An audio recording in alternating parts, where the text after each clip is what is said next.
Não, nossa. Vamos de novo. E aí, meu amigo e minha amiga do universo físico, aqui é o Lucas do Universo Discreto, e você já ouviu falar do escritor britânico Arthur C. Clarke? Ele escreveu ficções científicas muito populares, como 2001, Uma Odisseia no Espaço, Encontro com Rama e As Fontes do Paraíso. Muitas de suas obras já foram adaptadas em filmes, em programas de TV e tudo mais.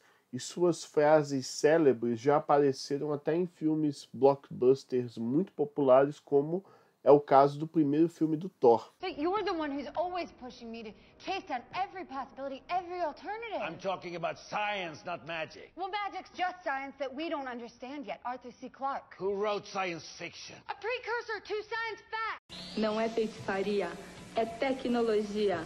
Essa frase que eu botei no vídeo, que diz que qualquer tecnologia suficientemente avançada é indistinguível da magia, casa perfeitamente com o que eu vou tratar no vídeo de hoje, que é a nova ferramenta criada pela NVIDIA para preencher automaticamente buracos ou regiões vazias de imagens. Se você não entendeu, vejam esses exemplos aí que eu vou colocar para vocês.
Na área acadêmica, esse problema de preencher automaticamente vazios, espaços vazios da imagem, é chamado de Image Inpainting.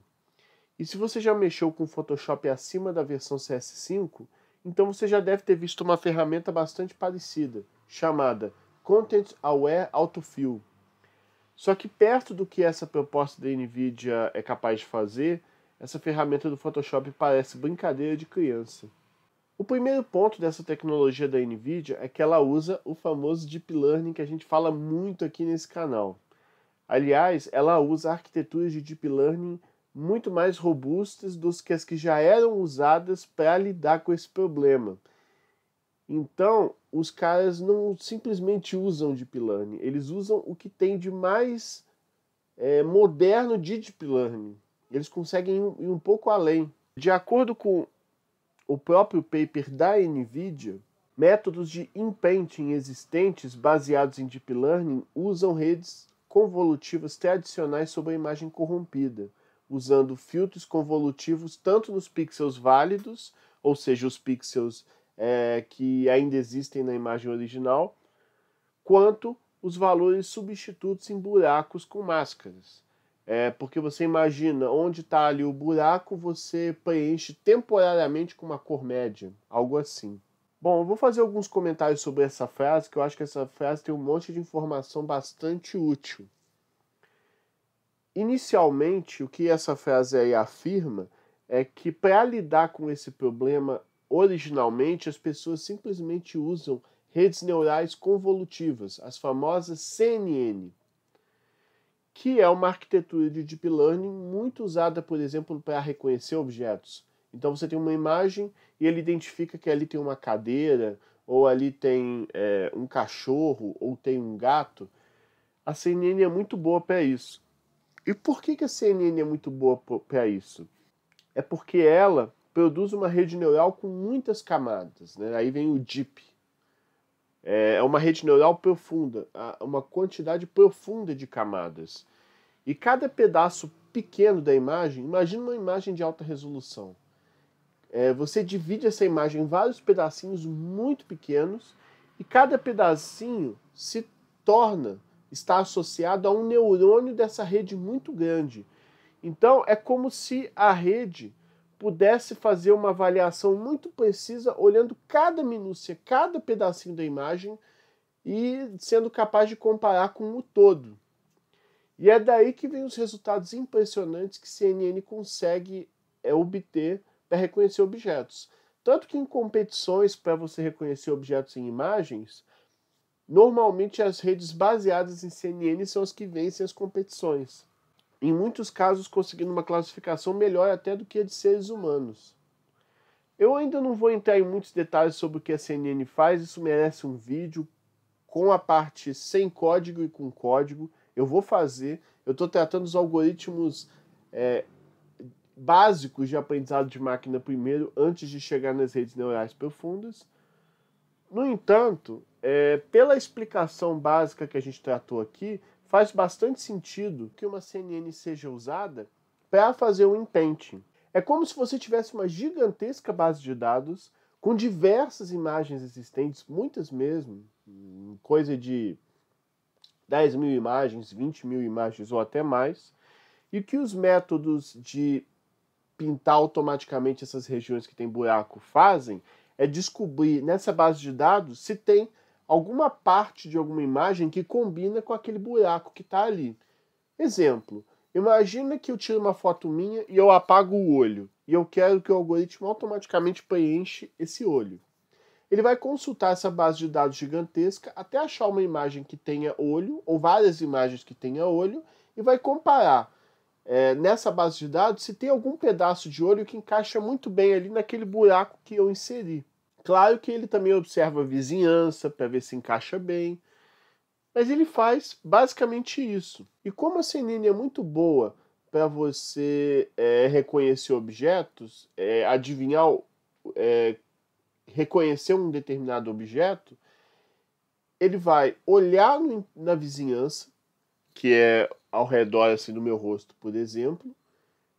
Ele vai achar na base de dados uma imagem que tem uma face e vai reconhecer, aquele buraco ali que eu apaguei onde era para ter um olho. Ele vai lá e simplesmente insere um olho baseado no que tem nessa base de dados. Essa abordagem faz bastante sentido e até então é o que os métodos estado da arte, ou seja, os métodos que existem que melhor resolvem esse problema na literatura. Só que a NVIDIA foi além, descobriu que dá para ir muito além do que uma pura e simples CNN.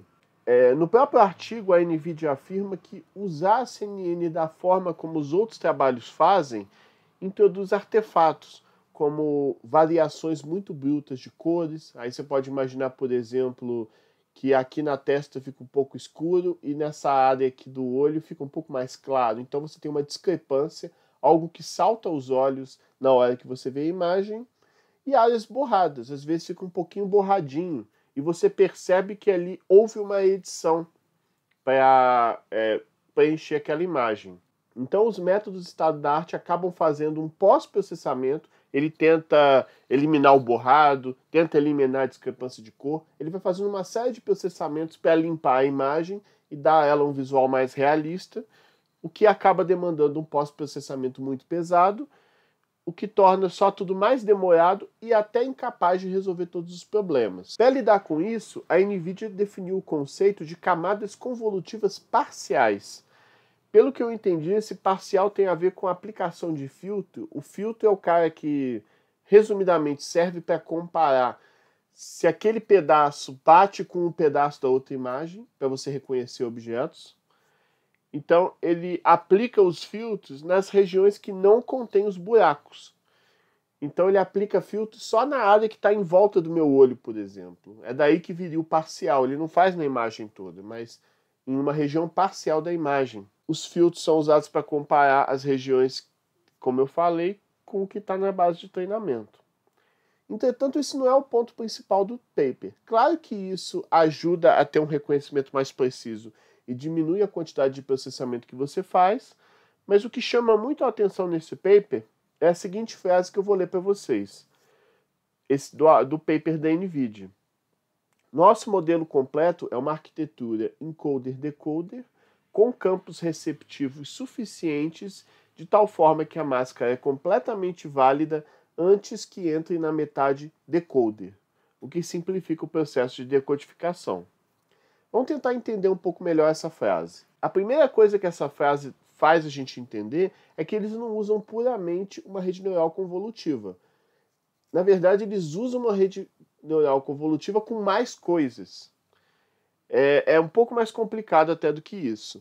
Inicialmente, vamos entender o que é encoder e decoder. Essa definição é muito aplicada atualmente em Deep Learning e redes neurais, mas a ideia de encoder e decoder é antiga. No caso até de engenharia elétrica, processamento de sinais, você já tem esse conceito do encoder-decoder. Isso é dividido em duas partes, o encoder e o decoder, um codificador e um decodificador.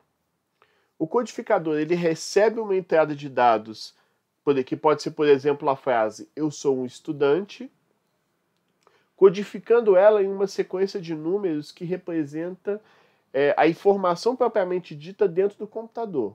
Então imagina que ele pega essa frase, eu sou um estudante, e transforma ela em uma sequência de números que faz com que o computador entenda o que significa aquela frase. Então o codificador faz isso.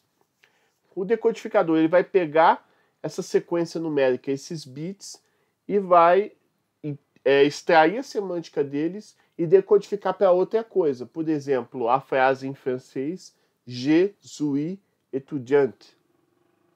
Meu francês não é lá essas coisas, tá?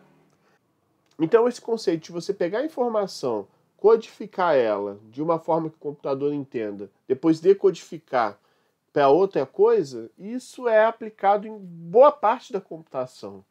E no caso aqui dessas redes neurais não é diferente. Você tem uma rede neural profunda para ser o encoder e uma rede neural profunda para ser o decoder. Então ele vai pegar essas informações da base de dados, vai representar ela de uma forma que depois outra rede neural vai chegar e vai decodificar para, quando eu digo decodificar, preencher aqueles buracos. A rede encoder que a NVIDIA usa é uma espécie de uma variação da CNN, é um tipo de arquitetura chamada U-Net. Por que U-Net? Porque se você pegar o desenho dela, ela lembra um U. Eu vou colocar a imagem aí para vocês verem, mas lembra a letra U. E o decoder é uma variação das redes neurais profundas GAN, que seria o PET-GAN. Tem até um outro paper chamado Image-to-Image Translation with Conditional Adversarial Networks, que é citado no paper da NVIDIA como a arquitetura que eles usaram com algumas modificações e que consegue fazer uma coisa bem impressionante. Esse segundo paper que eu falei, você pode fazer um desenho e automaticamente ele cria uma imagem em cima daquele desenho que você fez. Por exemplo, você desenha uma bolsa de uma mulher e só os traços mesmo, bem feinhos, e o artigo, o método que eles propuseram, consegue criar uma bolsa a partir do zero em cima do desenho que você fez. Veja alguns exemplos que eu vou colocar aí para você ficar bastante assustado com o grau de realismo.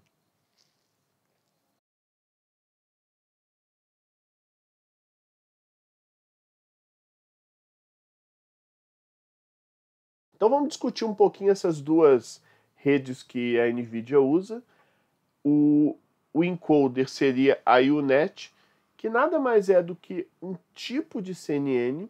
Antes de tudo, é uma rede neural convolutiva. Eu não vou entrar em muitos detalhes para não ter muita informação que fique pesada, mas digamos que a CNN faz alguns tipos de operações. Por exemplo, pegar cada pedacinho da imagem, extrair informação daqueles pedacinhos, depois dar uma simplificada para não ter uma quantidade de dados muito grande. Ele faz algumas operações nessa ordem. A U-NET faz algumas dessas operações em outra ordem, não só para simplificar, mas até permitindo que você pule etapas. Então, ao invés de você fazer todas essas etapas que demandariam um processamento muito grande, você pode, dependendo da imagem, saltar algumas operações sem que isso comprometa a qualidade do resultado final. Tem até uma imagem aí que eu tirei do artigo que mostra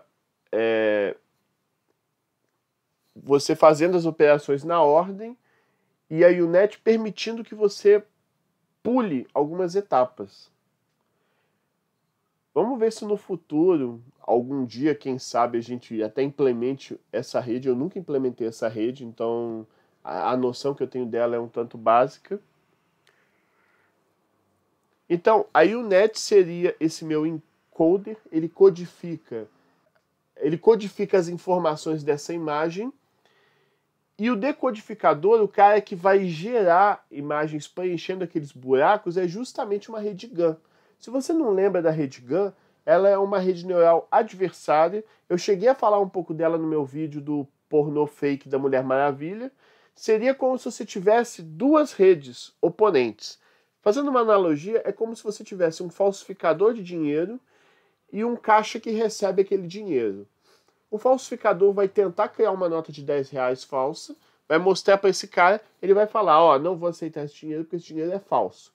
Então ele vai dar um feedback informando, ó, eu achei que o seu dinheiro é falso porque tá faltando essa marca d'água, a cor tá muito diferente, etc, etc. Aí o falsificador vai aprender com esse feedback, fazer uma nota mais realista e mostrar de novo. Aí o caixa vai falar, pô, tá quase real, mas faltou isso, isso e isso. Vai devolver esse feedback para o falsificador, até que vai chegar, ele vai fazer isso tantas vezes que vai chegar uma hora que esse cara vai produzir uma nota tão realista que vai enganar o caixa. Basicamente é isso que a rede GAN faz. É como se fossem duas estruturas que uma vai treinando a outra. Principalmente o caixa vai exercitando esse modelo generativo que justamente produz a nota falsa e, no caso da NVIDIA, produz o preenchimento desses buracos. A NVIDIA não usa o GAN puramente e simples, ele usa algo que ele chama de patch GAN, que é uma variação dessa estratégia, que busca representar os detalhes da imagem de maneira mais realista. Se você for entendido dessa área, ele produz alta frequência, trabalha melhor com as altas frequências, os detalhes da imagem, avaliando as estruturas em cima dos retalhos. Patch seria um retalho de uma imagem. É igual você imaginar um edredom, um cobertor, e você corta um pedaço. Esse retalho é um patch. Então ele produz imagens realistas para retalhos, para pedaços de imagem, que é justamente os buracos que o trabalho da NVIDIA tenta solucionar. É claro que eu estou explicando muito por alto o que é essa rede que a NVIDIA criou. A minha intenção é, no futuro, um dia, implementar essas coisas. Então vamos discutindo essas coisas brevemente, até um dia, quem sabe, a gente implemente. Se você quer que eu implemente essas coisas, põe aí nos comentários. Continue acompanhando o meu trabalho. Não deixa de curtir, se inscrever e tudo mais, para um dia a gente chegar lá, né, implementar essas coisas aí. E outros detalhes interessantes desse paper da NVIDIA é que eles usam a biblioteca PyTorch. É uma biblioteca que o pessoal usa bastante para Deep Learning, para aprendizado de máquina em geral, com muitas implementações para a placa de vídeo, então não é à toa que a NVIDIA escolheu essa biblioteca, só que eles pegaram essa biblioteca e estenderam ela para possibilitar a criação que eles fizeram do paper. A implementação é bem eficiente. Se você tiver uma imagem de 512 por 512 e o buraco ali, ele preenche esse buraco em aproximadamente 0,23 segundos, em média. O que é um resultado bastante rápido. A NVIDIA diz que tanto faz o tamanho do buraco, que ele consegue preencher nesse tempo muito curto. A gente consegue até ver exemplos no paper que você tem buracos em praticamente a imagem inteira, e mesmo assim ele consegue preencher bem. Só que tem um pequeno detalhe. Esse tempo muito rápido que eles conseguem é numa NVIDIA V100, que é uma senhora placa de vídeo capaz de atingir 100 teraflops. 100 teraflops seria 100 trilhões de operações de ponto flutuante, operações envolvendo números reais, por segundo. 100 trilhões, é muita coisa. Eu fui pesquisar o preço dessa placa de vídeo na internet e ela custa, na NVIDIA Store, algo em torno de R$85 mil.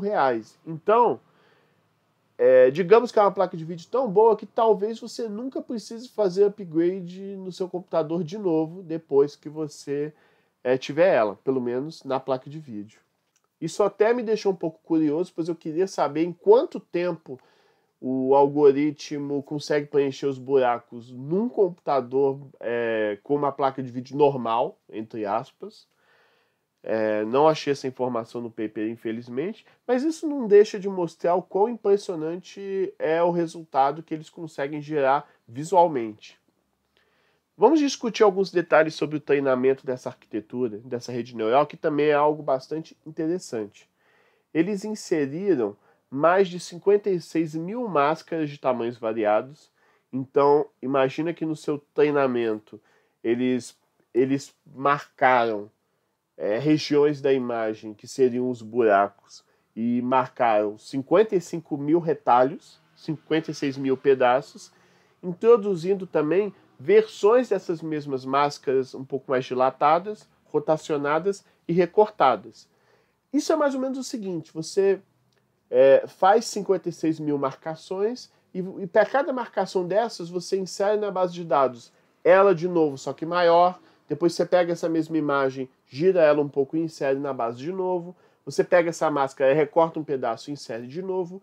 Isso é para deixar o treinamento um pouco mais invariante a rotação. Invariante é uma imagem que tem uma escala grande ou uma escala pequena. Isso é para tornar a base mais robusta. E é algo bem comum da gente fazer quando a gente trabalha com Deep Learning. Todas as imagens usadas possuem a dimensão 512 por 512, então eles só testaram e só treinaram com esse tipo de imagem. Os testes foram realizados com 24 mil máscaras, então eles testaram o método deles com 24 mil marcações de buracos, com buracos próximos ao centro da imagem e na borda. De acordo com eles, se você faz marcação na borda, você torna o trabalho mais difícil para a máquina. Quando você está no centro, você tem todos os vizinhos em volta, isso ajuda a você preencher os buracos com melhor precisão. E eles introduziram 27 mil imagens na base de treinamento, enquanto, por caso dos testes, eles só usaram 3 mil. E é basicamente isso. Para concluir esse vídeo, eu vou deixar mais imagens que eles compararam os resultados dele com outros trabalhos.